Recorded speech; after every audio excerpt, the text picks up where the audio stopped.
Good morning. I hope you had a great week. I'm Mark Smith, and welcome to the process. We're already at week 11 of our 12-week journey. Just a quick reminder, if you've missed any of our previous episodes, please, don't hesitate. Check them out on, YouTube, Mark Smith, the process. Last week we conquered and visited a key component of our upward flight, which was being hungry, not just for money, but reaching for growth and what we desire, and getting out of our own head sometimes. Sometimes we decided or agree that, we get into our own way. Today's message might just touch a few nerves, but to grow sometimes and stretch, it has to be done. I want to talk to you again about our community or who we let in our space. Often our social influences in our workplace, in our family, or even in our home can discourage us from thinking better and changing. Making lifestyle changes for the better. A friend of mine, calls them Earth disturbers or COVID-19. I read an article a while back that said just because some people are fueled by drama doesn't mean you have to attend a performance. Now think about that. Oftentimes we surround ourselves with let other individuals influence what we think and what we do. You see, I need you to remember that some of the elements in the community, or quote unquote community, assisted in the storm that you originally arrived from.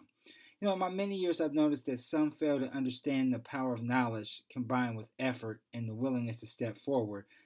Can disrupt many members within the community. And some are even constrained by social influences and peer pressure rather than making a conscious choice to live out their own personal goals.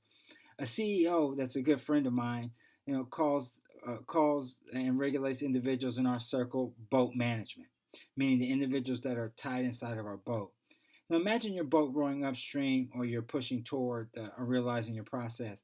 You have to know who's really rowing with you succinctly or who is just sitting there eating chips and telling you what to do.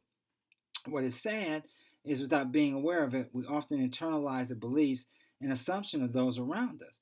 And unwittingly, sadly, we succumb to, to what I call the earth disturbers and begin adapting to the mindset of those around us and surrender our power to choose. Without realizing it, we relinquish our inner power and our responsibility for the outcome of our life. But like all things, they're the antidote that is you. Let me close with this. We talked in an earlier episode about your purpose or your brand. Your brand is the message that must convey confidence and reliability. It's also a message of purpose that can be communicated in a variety of ways.